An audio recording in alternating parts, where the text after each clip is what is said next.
Peace. This is James with Pan-African Designs, and today I'm going to be talking about the recent controversy with DaBaby. Not something that I normally do as far as dealing with this celebrity or this internet stuff. I usually try to teach history, but this is part of history because we've been dealing with this HIV/AIDS epidemic since my youth.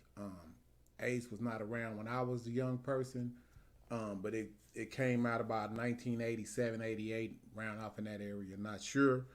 And I want to put context to that because the brother made some comments, and I want to play his comments, and I want to put everything as far as how I want to present this in a document with documentation.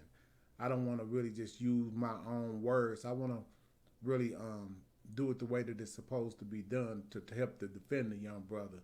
Because it's obvious, that we're under attack. Now, Luther Campbell, another famous rapper back in the early 1980s and early 1990s, late 1980s, early 1990s, was dealing with the Second Amendment and the Freedom of Speech Act that they was trying to stop us and ban rappers in particular from being able to say what we wanted to say on the mic. He won that case, took it all the way to the Supreme Court and won, which supposedly gave us the right to continue to be able to use the freedom of speech and the Second Amendment. But as we know, these people, they change the goalposts whenever they see fit, or they will go work. They use workarounds to continue whatever they want to do, their attacks. So what they've done is, instead of really, you can say what you want to say, but it's going to be economic ramifications for what you say.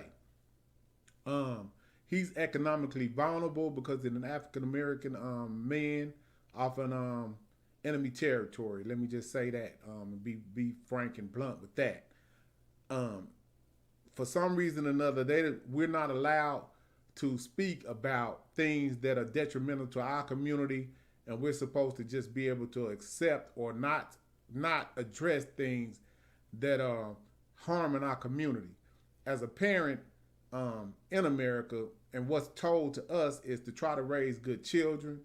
That means no stealing, killing, drug use, so forth. But when it comes down to homosexuality, that's a go. That's thumbs up on that. But I want to show some documentation from the CDC, early history as far as like who was the face of homosexuality and when it's in its exception, and I want to show his comments as well to put context on what he's saying or maybe why he's even saying what he's saying. It seems like he was saying this out of retaliation.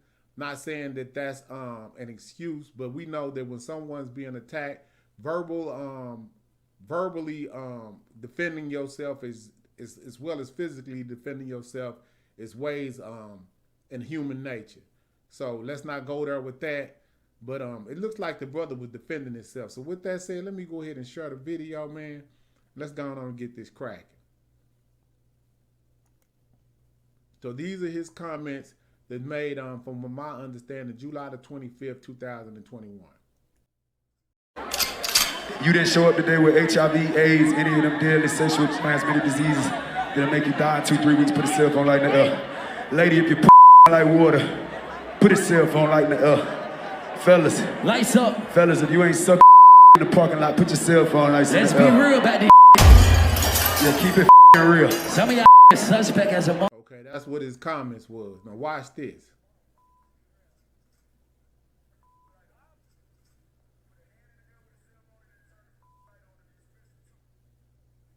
Now you see that? Now, I'm just gonna leave that there. I'm not even sure if that's the same day. And let me go back a little bit. Yeah, he had on the same color pants, but he didn't have the hat on. So maybe he put the hat on later. But that's the same day. That's the same day based on the pants that he got on. That whatever object was thrown at him. So I'm not sure if that when he looked over there and seen who threw it at him, that they may have been if those comments were made before or after. That looked like it because the hat is not on at that point. Not sure what else he may have said, but the object was thrown at him. Not sure did he seen who threw it at him, but if it was someone from the LGBT community or homosexual community that threw that was a violation of a man's right, to defend himself. Now he couldn't jump off into the crowd and physically do it, and that wouldn't be wise either. So he used a verbal way of defending himself at whoever the particular patron of the concert may have been. And I'm not. This is all me insinuating, but I don't think that a brother just gonna go around and say things like that just out the blue, And then with the Lil Nas X kind of situation that we dealing with right now, maybe so, because it's some disgusting stuff going on right now, and it's very sinister that's going on in the African American community. So let me go ahead and move on to the next video. The next slide that I have here, which is his Wikipedia page, which shows his name and date of birth. His name is Jonathan Lindell Kurt.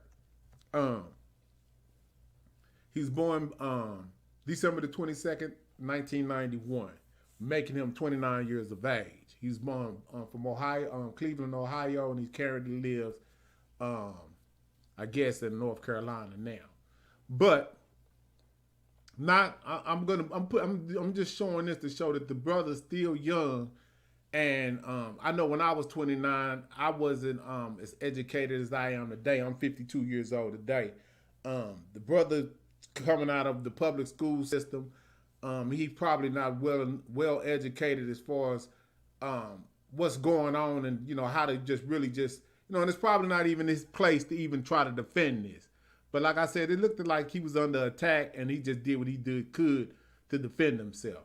So let me go ahead and show the next slide, which is the GQ magazine article on the brother. And let me read the title right quick. It says culture, which they always stealing something from us. But I'm pretty sure this culture thing wasn't up 20 years ago, within the last 5 years. But anyway, it says how DaBaby's homophobic comments at Rolling Loud, which is, I guess, the concert that he was in, set off a firestorm. This article was wrote July the 29th, 2021. It says it was updated August 2nd, 2021. But I want to focus on the comments made by a couple of individuals. So let me go ahead and read this. It says, denouncing his remarks are a host of figures from his levitating remix collaborator Dua Lipa. And excuse me if I'm butchering the name.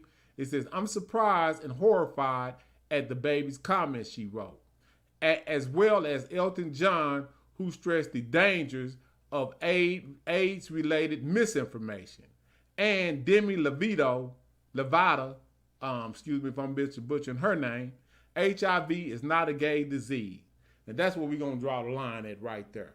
HIV is a gay disease that is transmitted through to homosexuals from,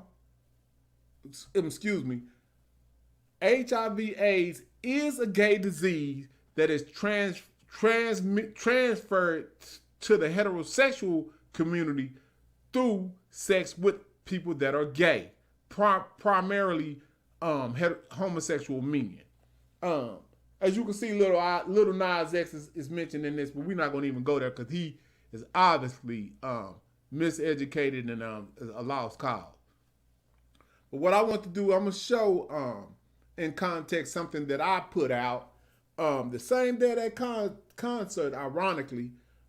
July the 25th is what the date is. July the 25th at 10:58 p.m. And this is what the comments to an article that I found from the CDC about African Americans and HIV, which you see over to the left. But let me read my comments, and then I'm going to go to the actual CDC website to show, as you can see the link here, and I'll put the link in the description. But you can see the link as well. But I'm going to go to that actual link because I want to make sure that we show that it is verified by the CDC. But here's my comments on that day. So when we teach our offspring that homosexuality is an unacceptable choice, in all caps, let the documentation be our weapon in the war to save our children. I put species there, but the children is what I'm talking about. It says the documentation shows homosexuality spreading HIV in the community. This has been known for 30 years, yet we have yet to resolve it ourselves as a people. Who's to blame? We're partially to blame, and not really, because we just not got the internet and we're not really using the internet for its proper purposes. And a lot of that is because of this, what they're calling cancel culture, where they just won't allow you to speak up against anything that you have a disagreement with online at this particular point. But this chart is very interesting, and I'm not going to go through this chart. I'm going to go through the chart on the actual page, on the actual website. So what I want to show right here is this is the actual CDC website. It says Center for the Disease Control and Prevention. The article, this is a whole breakdown of HIV by group. It says gay and bisexual men, gender, race, and ethnicity. And it says that I've gotten the tab open for African Americans because that's what I am. So, with that said, let me go ahead and read this, and then we're gonna show one more clip, and then we'll be out. It says African American people, HIV and African American people. It says Black/African American people account for a higher proportion of new HIV diagnoses and people with HIV compared to other races and ethnicities. It says in 2018, Black/African American people accounted for 13% of the U.S. population, but 42% of the 37,968 new HIV diagnoses in the United States and dependent areas. So I guess that's Puerto Rico or whatever, Hawaii and such. But notice in parentheses here, let me move my mouse, that this is the actual number of that year, 2018. It was 6,200 people contracted or was newly reported with the HIV AIDS virus. Now, let's put that in context because there's supposedly 28 to 30 million African Americans here, right? So that's very minimal numbers when you're looking at that. But I'm not trying to minimize this, but if you put that in context, that's not that much. Okay, now let's see. This is pretty much this HIV diagnosis is pretty much the same thing. You can pause it and read it if you want. But what I'm going to focus on is this chart. And excuse me if I'm going too fast, but I want to try to cram in as much as I can, as quick as I can, because I don't want to lose the attention span of most of our people, because I know that we have short attention spans, and I'm not trying to be disrespectful here.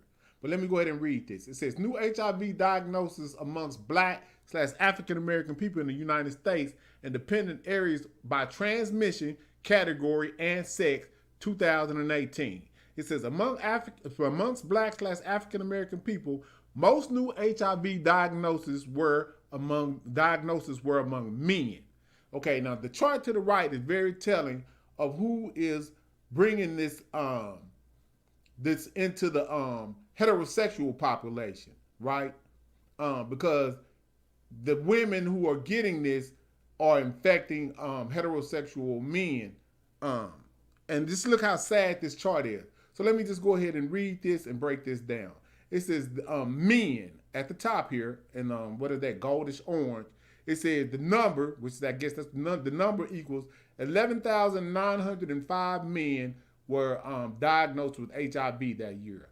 Out of the 11,905 men, the male-to-male sexual contact, which means homosexual activity, homosexual sex, is 79%, and that was 444 men were diagnosed with the disease that year, as opposed to the 15% of the heterosexual contact from men, which was a 1,700. I'm gonna round it off to 1,700 for heterosexual men that year. I don't remember the population is 28 million to 30 million. Okay, it says injection drug use is 4% with 400, and then male to male sexual contact and injection drug use, which means they're doing both, they're only 2% with 268. Now for the women, the number is 4,097 women in 2008 contracted HIV/AIDS. Okay, out of those 4,097 women, 97% of them were heterosexual women, which means that they either were sleeping with the 15% population of heterosexual men, or they were sleeping with a version of a down low man, or just a straight homosexual or gay man. That is how the disease is, or that is how the disease is being transferred from the homosexual community into the heterosexual community. It says injection drug use was only 8% with 313, and other is 1% with 27. Now, DaBaby may be too young. Let me go ahead and share my screen for a minute. DaBaby is too young to really know all the history of this. So that's why it's brothers like myself, it's our job to fill him in. He wasn't even born when HIV AIDS was created and put into the community, or however it was introduced, but I was. And then let me tell you that at first, when the government, the CDC or whoever said that the heterosexual community was safe and that it was primarily a homosexual disease and we were safe, but then next thing you know, it became a primarily African American disease and we were dying at an alarming rates all over the globe, right? And homosexuality is frowned upon globally amongst African people. Not saying that we don't have a couple of stragglers along the way, or a couple of idiots, but it is what it is. Everybody has some idiots in they genetic pool.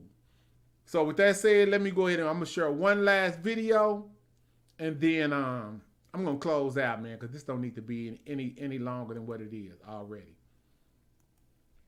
But this last little clip that I'm gonna show, man, is documentation from 1989, where it's showing who was the face of this disease, and it's when it first got introduced to the community, or first was publicly made aware. The public was first made aware of this disease. It was the European homosexual male that was contracting this at an alarming rate. So with that said, let me go ahead and show this video for documentation purposes. This is not to be malice, but this is to save our people and for us to be able to use documentation as our weapon against misinformation about homosexuality not being gay. Being gay is not a HIV or not the cause of being catching AIDS. Okay, and excuse my rambling. So let me go ahead and play this, and then I'll end.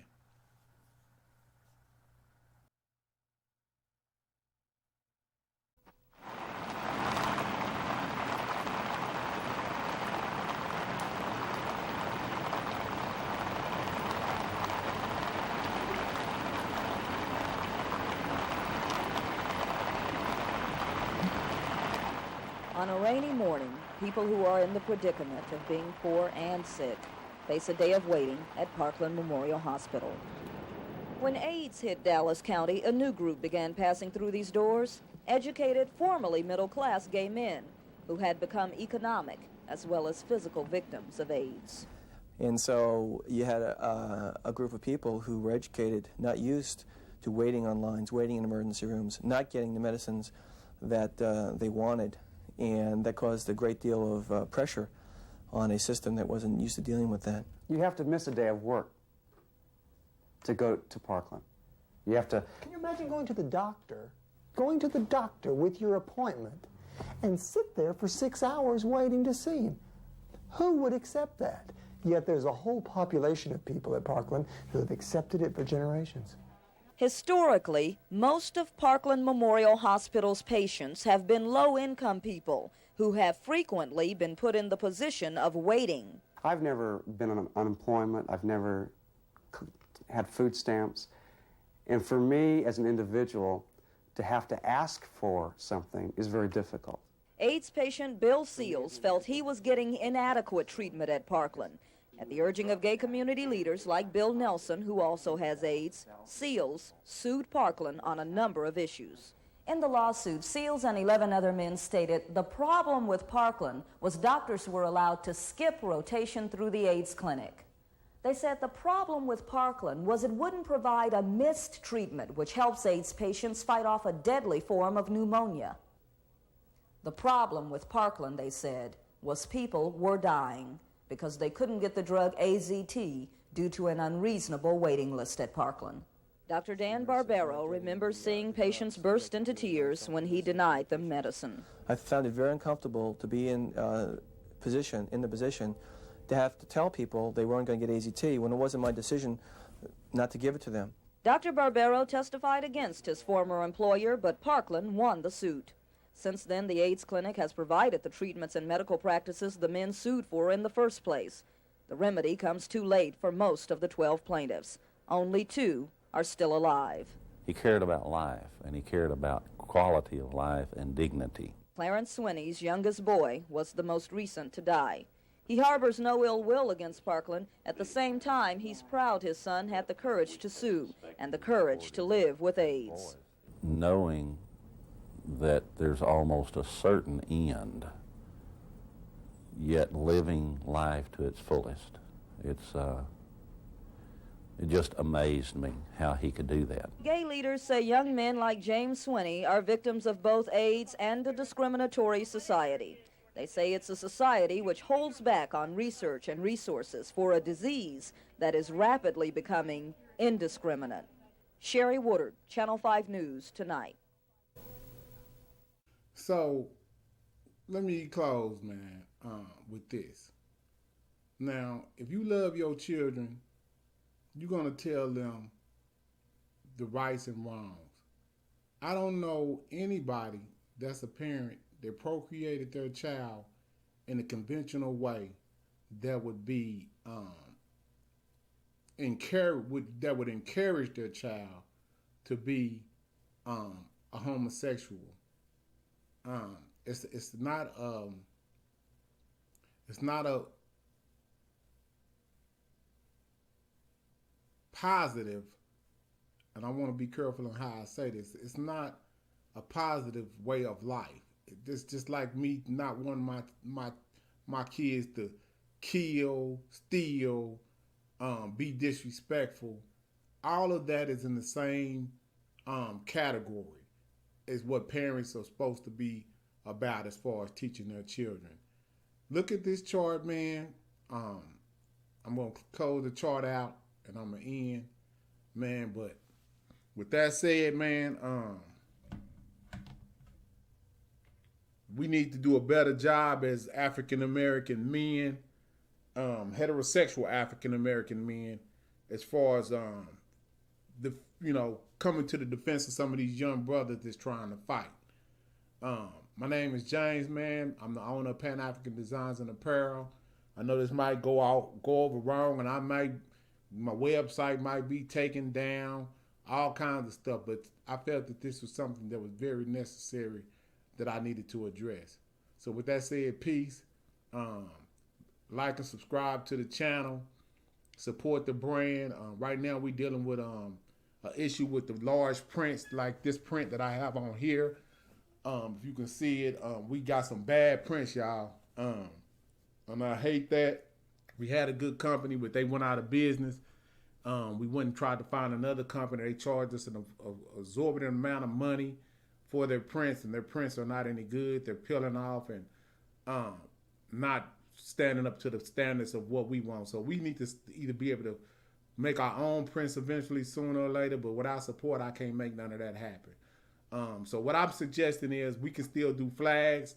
We can still do the polo style apparel for now.